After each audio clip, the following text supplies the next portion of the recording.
Hello, everyone. This conversation with Cymbeline is both a celebration and a moment of deep listening.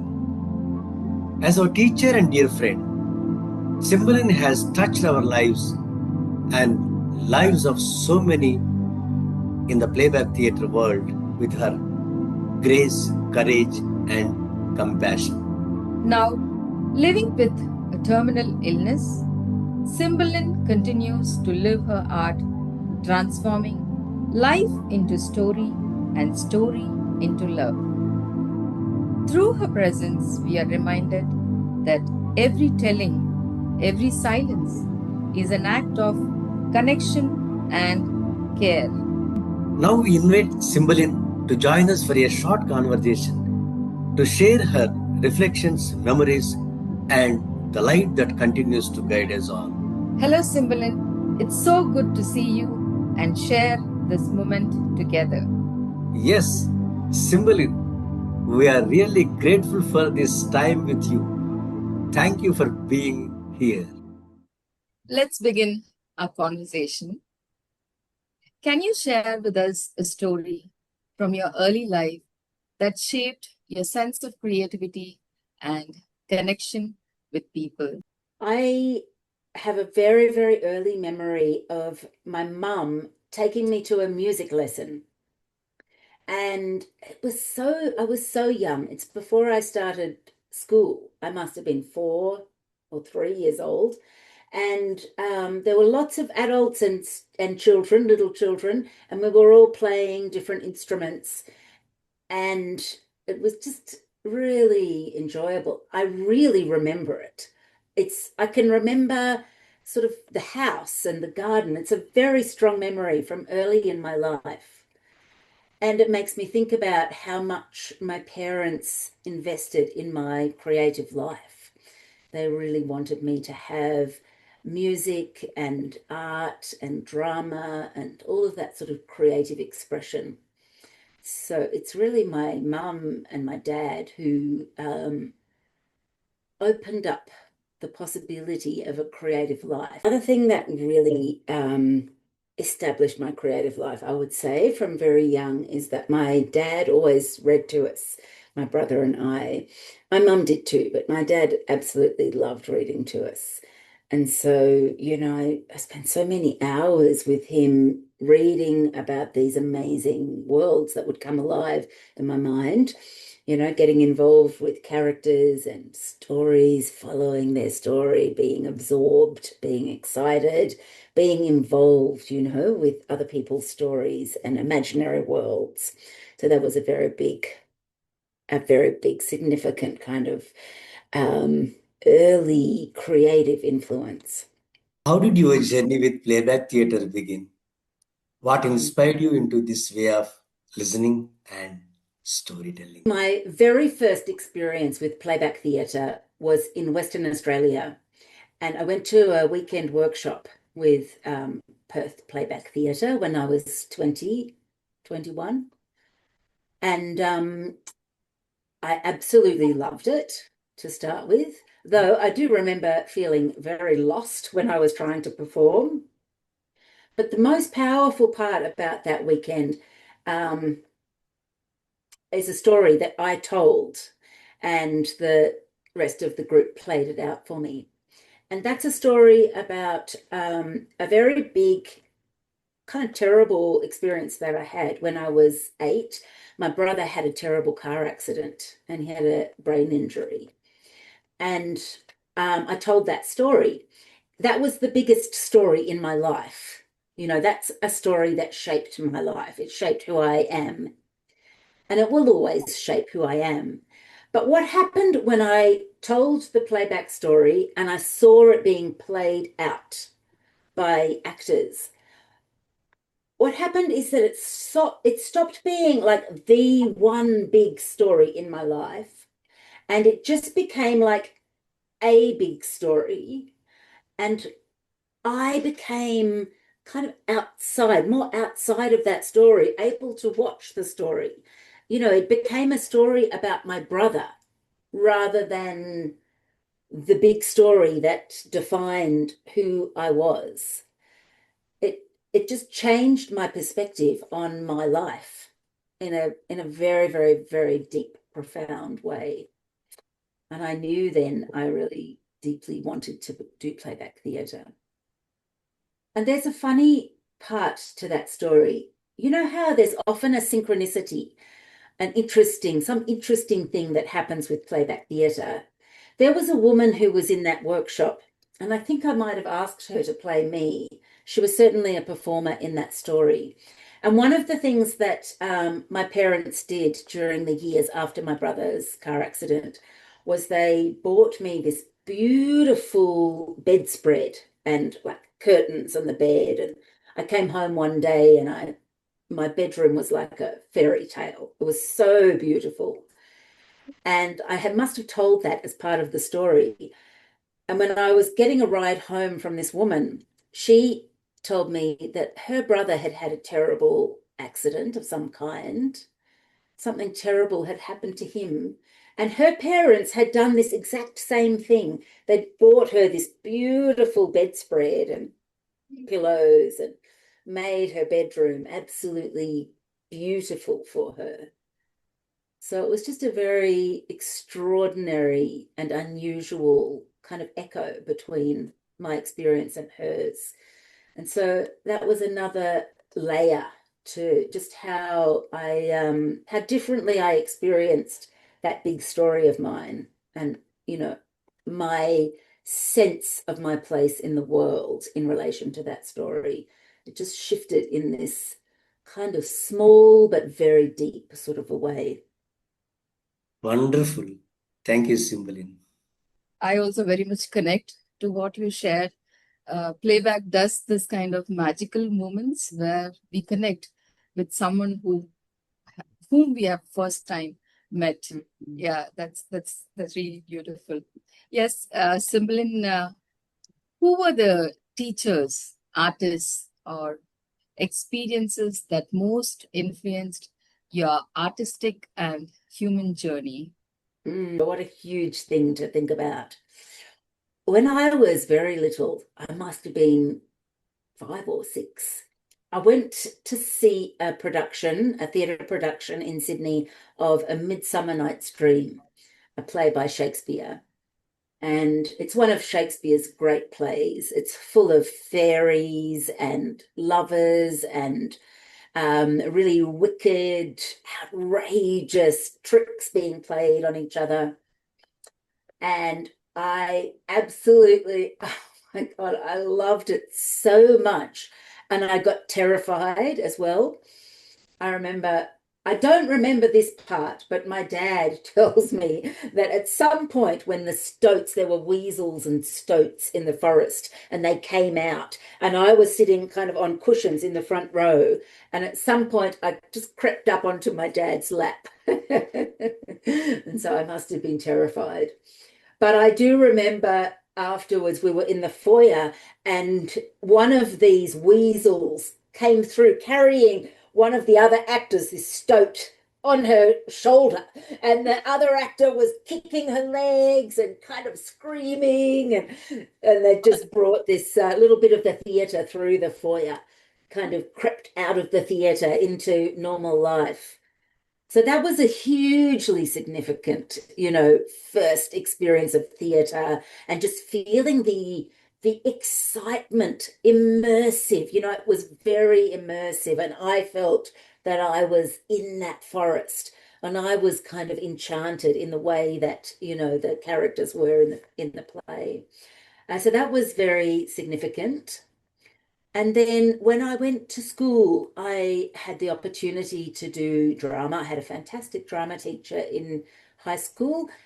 Her name was Leslie, and she's actually a dear friend still. We've been back in each other's lives in the last 10 years or so. And so I had the opportunity to perform in some really interesting plays. We did a production of Romeo and Juliet, and I played Juliet's nurse. And I put on an accent and I sort of took on this role. And I really loved it. It was very, very satisfying. And of course, when I came to playback theatre, That was through the Drama Action Centre in Sydney, which was a fantastic training program that had improvisational theatre and storytelling, and a lot of different kind of grassroots theatre, or sort of really raw kind of theatre, this very sort of immediate kind of theatre that playback is part of. I see playback in that same way, that very kind of immediate, raw sort of theatre. And so then I went to New York when I was 24, and I trained at the School of Playback Theatre with Joe Salas and Bev Hosking and Jonathan Fox, and other members of the original Playback Theatre company, Judy Swallow. There were some fantastic teachers there, and that was very significant for me, both being at the School of Playback Theatre and also being in New York. It was a cultural experience. In a way, New York is kind of a performative place, just being in New York City and experiencing myself very differently in such a different place. Those are some of the big influences. And just thinking about high school and that teacher, Leslie Kristen, one of the things that she did with us is a theatre form called bouffon theatre, where the people who have been shut out from society are, outside of the city walls, and they will come and kind of shine a very confronting mirror to the audience about how terrible society is. A society that will excommunicate people who are disabled or poor or unwanted in any way.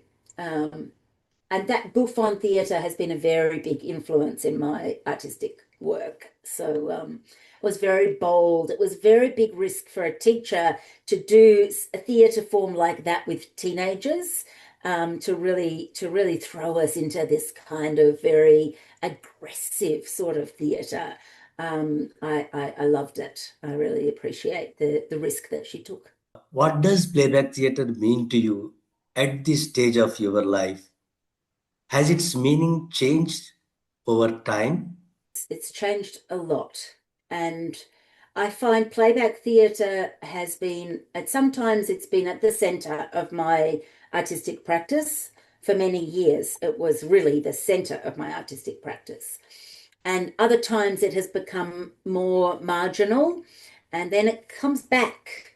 And other times it's, gone more marginal, but it keeps coming back.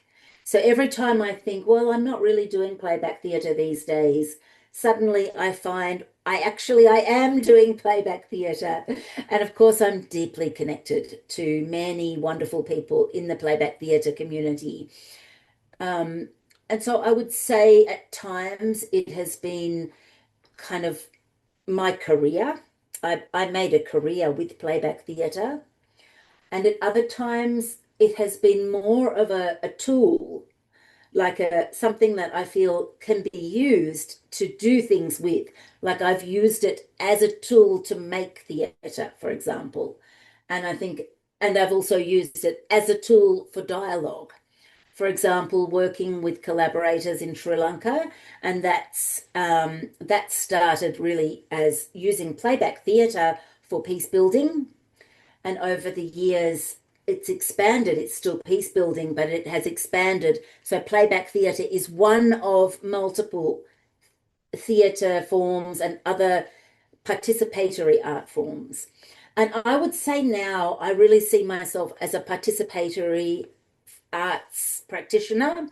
So this kind of, the participatory aspect of arts practice, and playback theatre is one of those, and a very wonderful, very rich, very versatile tool among many, including other art forms that are not theatre, like literature and visual arts and music. And also, I think at times I have been more, maybe we could say purist, really being very exact, doing the art form that I was taught by the original Playback Theatre practitioners, the originators of Playback Theatre. And at other times, I have experimented more with Playback Theatre and taken time to kind of interrogate aspects of Playback Theatre to see, is there something more here? Is there something worth expanding on, or being a bit more flexible, where usually we do something in a very exact way? Maybe there's multiple ways of doing things. And so at the moment, I've got a few things that I'm really interested in, but one of them is about looking at how to give the teller more agency. I've been thinking a lot about if there are ways that we can make the teller more of a collaborator. So that's been a kind of a line of inquiry that I've been very interested in exploring. And I've also been using Playback Theatre, working with women and female identifying participants to explore how we can free ourselves from the shackles of being good, being well behaved, how we can develop a more ferocious feminism, a more fierce kind of some space for ourselves to be more fierce when we need to be. And so that's really about using Playback Theatre to, as a tool among many to kind of uncover things that are hidden, deep underneath the surface.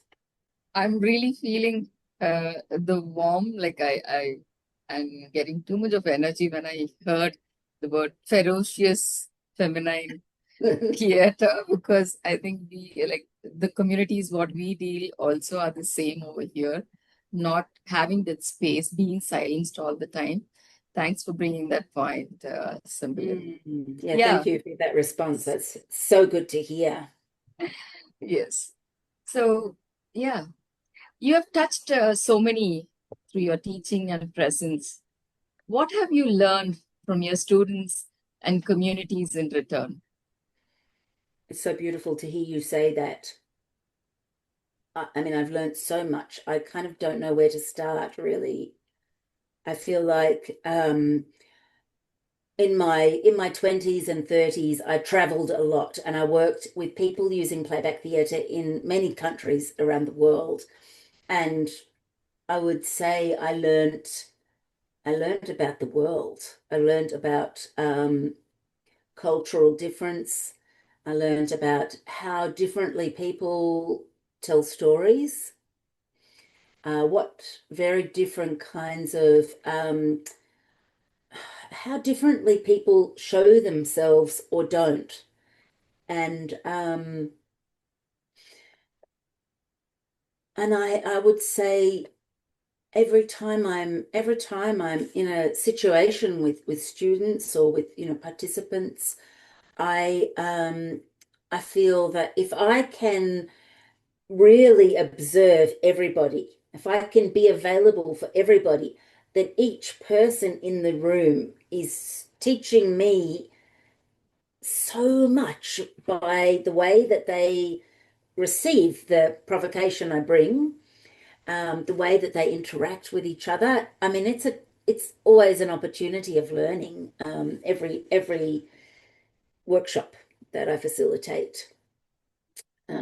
Yeah, and I see people's bravery and courage, people's readiness to take risks and to step out of their comfort zone to receive the invitation that I give. And there's so much generosity. I'm just always astonished by that. So I'm humbled, and I feel like I haven't even said what I've learned. There's too much.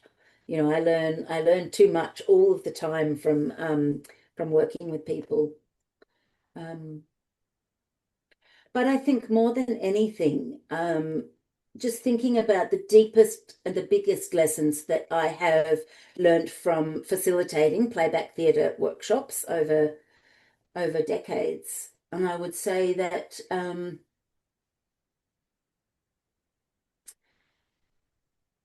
it's something we spoke about yesterday, actually, that that the right way to do something always shows itself. You know, I'll come into a workshop with ideas about what I want to do, and the workshop will always go differently from how I imagined it. But I need to come with something. As soon as I bring a provocation or a you know, an activity, a task, then the way that people receive it shows me how to progress. And that, you know, that always happens. There's never been a time in my life where there isn't a pathway towards something artistically interesting. And often it's the challenges, you know, the sort of difficulties, the stuff that's hardest, that really generates something artistically exciting. And I think I've learned to take risks, and I've learned how to take risks, and how to take risks with great care and, you know, respect. You have a strong creative spirit. How do you continue to nurture your creative spirit these days through theater, writing, reflection, or other practices? I mean, my life has changed completely now that I have my second cancer diagnosis, and I have been told that I have a short life expectancy, and so that has changed how I think about my life very much. And creativity is one of the biggest things that give me strength, you know, that make it that help me to find a pathway, you know, to find a way through day to day, how to think about my life, how to be excited about my life. And one of the things that has surprised me the most is that I find that things that I used to love doing when I was very young have come back into my life. So I've started knitting. I used to knit when I was young, and I've gone back to knitting in recent years. It started with COVID, actually, the knitting. Um, but now that I have this diagnosis, I've started knitting for the people in my life who I love, who I want to give knitting, my knitting to create a legacy for myself. And I've gone back to playing piano. My mum had a piano and she wasn't playing it. And so she gave it to me, and I play it every day. And if I had time, I would play it more. I would play it for 2 hours rather than 1 hour, maybe more than 2 hours. I would probably play it for, I can't, I always stop because I have to do other things. So if I didn't have to do something else, I have no idea, I would keep playing. And I love gardening. Gardening has become absolutely like just such a pleasure. And I've started growing flowers because I realized, you know, I love flowers more than anything. You know, they make me feel so happy. Um, and I also have big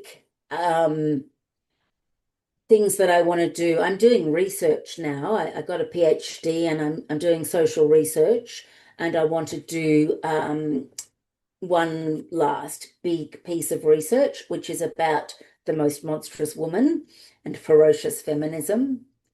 And I've been writing a novel as part of my PhD and part of the work I've been doing in Sri Lanka, peace building. It's a peace building novel based on the vision for peace that all the participants have. And so I'm very driven to finish that, you know, to complete that and to get a publisher. You know, I really want to have, I really want to finish things, and I want to put things out into the world And one of the big things that I feel very driven by is that much of my life I have been somewhat invisible, even though my work has been very, it's contradictory in a way, because I've been working in theatre, which is so visible, but I've been, in the background, and my work has been a little bit, I think, invisible. And I've also been very shy. I have never embraced social media, for example. I'm a little bit shy. But now I feel that I want my work to be very visible. I really want to put my work into the world. I want to make a piece of theatre about my situation because my cancer came from 9/11, exposure to the toxic dust. They call it the exposure zone where I was living in New York after 9/11. And I want to make a piece of theatre about that. So I'm really, I feel ready to become visible with my artistic practice. Oh, my heart is really playing its beats to your piano. So Oh, inspiring, so inspiring. thank you so much. I'm very much intrigued with these two words, ferocious feminism. Cymbeline, can you share a bit more about what you mean and how this ideology totally evolved? Well, I would say in a way there's two channels for how this came about. And one is from one wonderful day that I spent with a playback colleague and dear friend, Lucinda Gleeson, after the Playback Theatre conference in Bangalore. And Lucy and I were at Bangalore Airport, and we had missed our plane. And out of this situation of terrible adversity, we had this vision of this monstrous woman, and we called her the most monstrous woman. And she kind of came alive as a sort of character at this airport. And it was just so joyous and exciting. And we developed a workshop for the Australasian Playback Conference, which we ran earlier this year. And that was just fantastic. We had about 20, 25 women exploring this sort of monstrous female, looking at archetypes and how monstrous female archetypes have come from all these different cultures around the world. And they're used to keep women small and to encourage women to self-police. So we sort of do this thing where actually we become the police on behalf of society to make sure that women are kept minimized, that we minimize ourselves and behave ourselves, that we don't, upset anybody, that we don't say something that might make people dislike us. It's so deep in how we are enculturated, not just in the culture that I know, but in many cultures around the world. Misogyny actually is present in all corners of the world. And so I'm actually trying to get research funding to do research. And my research question is to say, is there a feminism that is powerful enough to meet this moment in history where we see a rise in misogyny, particularly public misogyny? We have a president of the United States who has admitted to sexually assaulting women and yet got elected. And we have, in so many corners of the world, women are rising up and fighting back and then being very aggressively shut down. And the stakes are very high. I know that this has been happening in India for many years and in many other countries as well.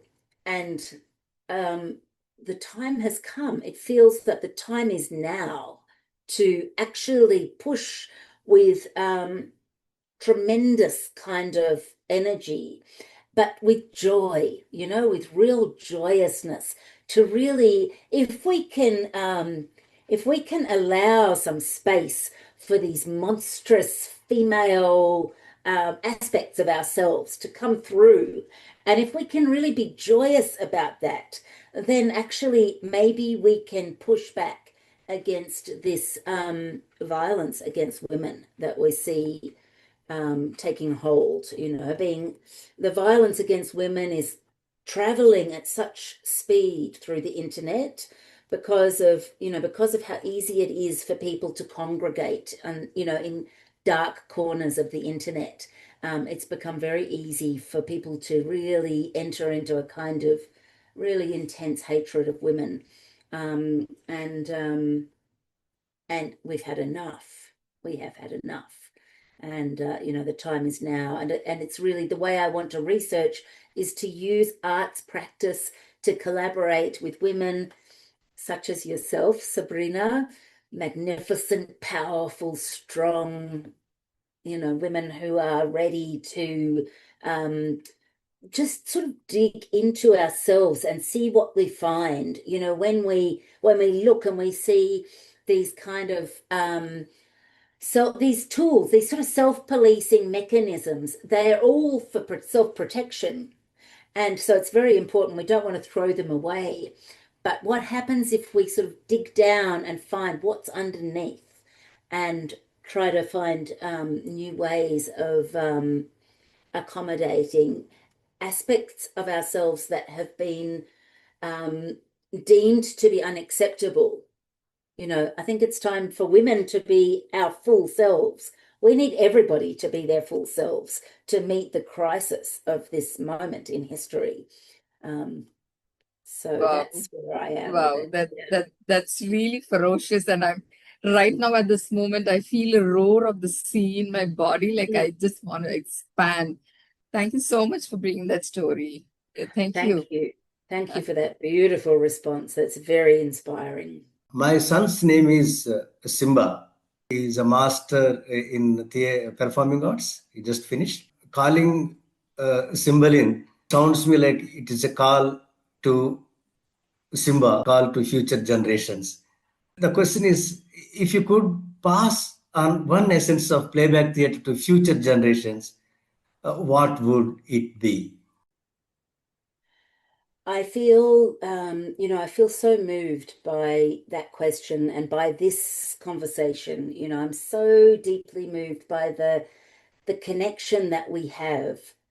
We've known each other for many years, but if you count the time that we've spent together, it's a small amount of time. And yet this friendship with each of you, it's so deep. And this is really, to me, the tremendous power of playback theatre, is how it builds relationships, it builds friendships, and it builds solidarity. We develop these deep connections with each other in a very small space of time, and it allows us to learn from each other. To really listen to each other. And at the same time, the other thing, there's two parts, two responses. I also think that playback theatre, it grew from this wonderful kind of experimentation that Jonathan Fox and Joe Salas and the members of the original Playback Theatre Company did back in the 1970s. And they were experimental and courageous and brave and really open to what they would find when they stepped into that rehearsal room and started, playing with these ideas that grew into playback theatre. And what they gave us all is something very precious, and we need to protect it. And I think people know that. Also, I think it's good to bring that spirit of experimentation that was at the heart of playback theatre, and to continue experimenting. And I think we can do both. I think we can protect playback theatre and really preserve what we know works, the form, the ritual, the structures that work. And I think we can do that while also experimenting and seeing what else is there, Is there something about this form that we should interrogate? Is there something new that we should push into? And I've spent a lot of time experimenting with playback, and I continue to experiment with it. So I would love to sort of pass that along, that we can really hold these extremes at the same time. That is so valuable. Thank you. In continuation to what you have just responded, can you just briefly share what kind of world or creative space do you hope will continue your spirit and work in the future? I have been developing a kind of method which I call intersubjective arts practice. And the novel that I wrote in my PhD, that is a piece of intersubjective fiction, because all of the participants from Sri Lanka spoke about their visions for peace, and then it's the connections between those, and I used that to write a novel. So it's a very it's almost the opposite of improvised theatre. When we do playback, it's so ephemeral, which is part of the beauty of it. It's there in that moment, it comes alive, and then it's gone. Whereas intersubjective arts practice, it came out of playback. It came from my playback theatre practice. But what happens is that, that original part where we listen to each other's stories and we find those red threads, and then we find what is important to everybody in that group, that we can actually use that material and grow that into artistic output that actually becomes solidified, and it might become a piece of theatre. The very first piece of intersubjective fiction I made was a piece of theatre called Swanlade. And I made that back in 2003, 2004, so more than 20 years ago. And so, I would love to see people putting that to work, really, extending on, just extending on the improvisational into the solidified and the developed, kind of arts practices. When people remember Cymbeline, the artist, teacher, and human being, what do you hope they will remember most? I mean, I hope that it's funny, because when I was talking before about ferocious feminism, and I was saying how important it is to push past the kind of likable aspects of ourselves, the sort of nice aspects of ourselves. But of course, I hope people remember me as for my very positive qualities. But of course, I have other qualities that are less likable, and I hope that there is that. I hope that people think of me as being somebody who had the courage to push past a kind of likable aspect of myself. So, and I hope that I hope that the risks that I take and the kind of bravery that I find, that's what people recall, that's how people think of me when, after I'm gone. Yeah, and I hope that my memory is a source of inspiration for people to find, really their creative spirit, to find aspects of their creativity that they otherwise, might not know. Because I think as we grow, over the years, as we age, new things come through. new aspects of ourselves come through. And that's what I'm doing now in this part of my life. I'm really trying to be very responsive to what I am truly drawn to, to have deep authenticity to myself. And so I hope that's something that people think of when they remember me. Listening to Cymbeline is like sitting beside a quiet flame, honest, warm, and full of life. Her words awaken in us the courage to face, to feel, and to keep creating. As her students and friends, we carry her spirit in our stories, our stages, and our hearts. Lele la la lo, lele la la lo, lele la la lo, lele la la lo. Oh, aye, oh, aye, oh, aye, oh.